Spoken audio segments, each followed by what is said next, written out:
inheritance of sex chromosomal diseases.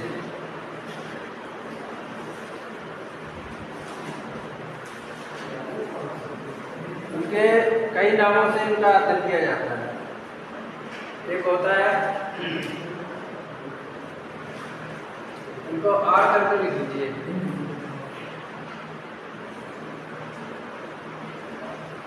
Sex inheritance of diseases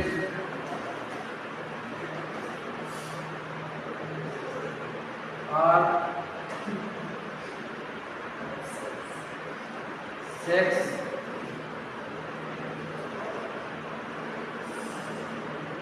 linked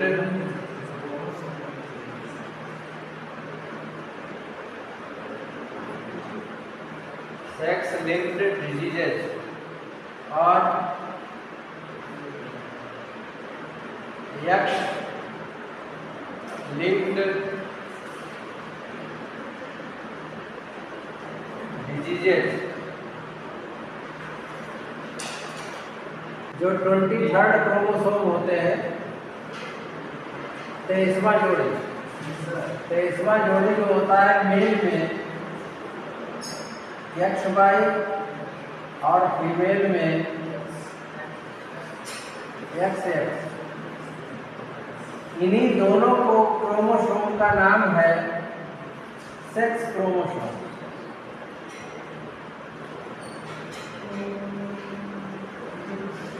in दोनों का नाम है सेक्स क्रोमोसोम। अभी लिखना नहीं है, इनके अलावा कुछ नहीं लिखेंगे, पहले समझ लीजिए। ये कौन सा जोड़ा है? 23वां। मनुष्य में कितने जोड़े क्रोमोसोम होते हैं?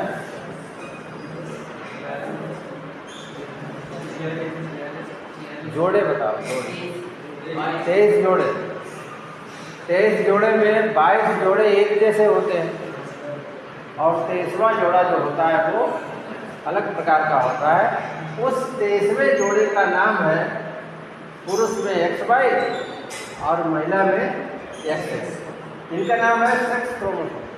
अब इन क्रोमोसोम के द्वारा कुछ बीमारियां हैं जो पीढ़ी दर पीढ़ी ट्रांसफर होती है।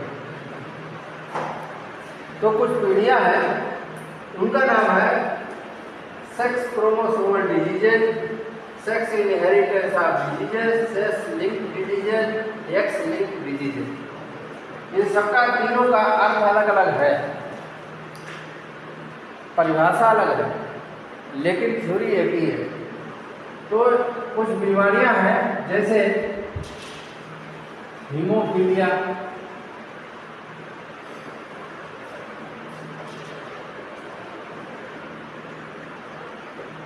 कलर ब्लाइंडनेस,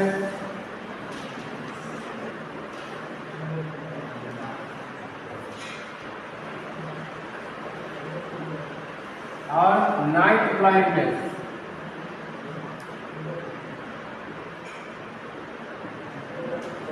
इनको समझिए। हीमो का मतलब है ब्लड, फिलिया का मतलब फ्लो, फिलिया का मतलब फ्लो। इसका मतलब शरीर में किसी स्थान पर चोट लग जाए तो रुधिर निकलता ही रहता है। इसमें एक प्रोटीन होती है फाइब्रिनोजेन, उसकी कमी हो जाती है जिससे रुधिर बहता रहता है। फाइब्रिनोजेन जो प्रोटीन है उसमें फाइबर होते हैं और फाइबर से मिलकर एक जाल बनता है, तो वो जाल बन नहीं पाता। उसी जाल में WBC RBC उलझ जाते हैं और रुधिर का थक्का जम जाता है और खून रुक जाता है। अब वो जाल बन नहीं पाता तो खून बहता रहता है। तो अत्यधिक मात्रा में खून बहने से मनुष्य की मृत्यु भी हो सकती है। इसके बाद कलर ब्लाइंडनेस। ब्लाइंड का मतलब अंधा, कलर का मतलब रंग। ऐसे मनुष्य जिनको कम रोशनी में रंगों की पहचान नहीं कर पाते। कम रोशनी क्या, दिन में भी नहीं पहचान, अगर ये रोग ज़्यादातर हो जाए तो इनमें रंगों की पहचान नहीं हो पाती। और मुख्य रंग है वो है ग्रीन और रेड। लाल हरे की पहचान नहीं हो पाती। अब सिग्नल में दो ही की पहचान होती है। जहाँ ट्रैफिक सिग्नल होता है वहाँ दो ही रंग काम में आते हैं, लाल और हरा। तो जिनकी ड्राइविंग लाइसेंस बनती है उनमें यही टेस्ट होता है, कलर ब्लाइंडनेस। इसको हीमोफीलिया ही कहते हैं। कलर ब्लाइंडनेस का नाम है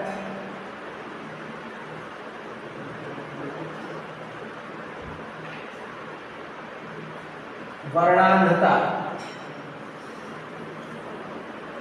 नाम सुना है, वर्णांधता।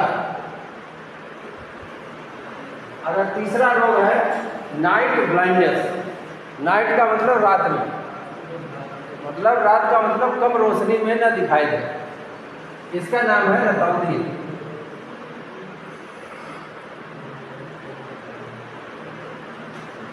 तो 3 बीमारियां हैं। इसके अतिरिक्त और भी कई बीमारियां होती हैं, लेकिन मुख्य रूप से ये 3 बीमारियां हैं जो किसके द्वारा होती हैं, सेक्स क्रोमोसोम के द्वारा। अब ये क्या कर रहे हैं, ये ऐसे थोड़ी जो हम बना रहे हैं वैसे तुम बना रहे हो। तो ये 3 बीमारियां इन क्रोमोसोम के द्वारा वंशागत होती हैं, एक वंश से दूसरे वंश। अब यहाँ आता है कि इसमें क्रोमोसोम है 2, एक्स और वाई। ऐसा कौन सा क्रोमोसोम है जिसके द्वारा ये बीमारियां अगली पीढ़ी में ट्रांसफर हो? तो वो क्रोमोसोम है केवल एक्स। केवल एक्स क्रोमोसोम के द्वारा ये बीमारियां एक पीढ़ी से दूसरी पीढ़ी में जाती है, वाई नहीं। वाई का इसमें कोई रोल नहीं, इसीलिए इसका दूसरा नाम यहाँ पर है एक्स लिंक्ड डिजीज। इसीलिए इनको कहा जाता है एक्स लिंक्ड डिजीज। मतलब इनका लिंक किसके साथ है, केवल एक्स क्रोमोसोम के द्वारा। सेक्स लिंक क्योंकि ये क्रोमोसोम XY है, इनके द्वारा होता है इनहेरिटेंस। ये क्रोमोसोम सेक्स क्रोमोसोम है इसलिए इनका नाम रखा गया। लेकिन एक्स लिंक्ड डिजीज वास्तव में यही है जो केवल एक्स क्रोमोसोम द्वारा ट्रांसफर होगा। अब सवाल उठता है कि महिलाओं में एक्स क्रोमोसोम होता है, एक है नॉर्मल, एक है एबनॉर्मल। तो मान लीजिए एक एक्स क्रोमोसोम पर एक बीमारी आ गई, एक एक्स क्रोमोसोम, एक इनका है नॉर्मल और एक है रोगी। तो ऐसी लड़कियों में ये बीमारी, तीनों प्रकार की बीमारी दिखाई नहीं देती, लेकिन उनका क्रोमोसोम मौजूद होता है। अगर उनके बच्चे होंगे तो उनमें ये रोग ट्रांसफर होगा। ऐसे ही अगर लड़का है तो XY होगा और उसमें ये रोग है, वाई पर तो हो ही नहीं सकता। अब इसमें एक्स कितने हैं, एक, इसलिए रोग लड़कों में दिखाई देगा। तो ये कहीं जाती है बाहर, लड़कियां सभी बाहर होती हैं, कैरियर। रोग को ले जाने वाला बाहर कहा जाता है। और ये होते हैं डोमिनेंट।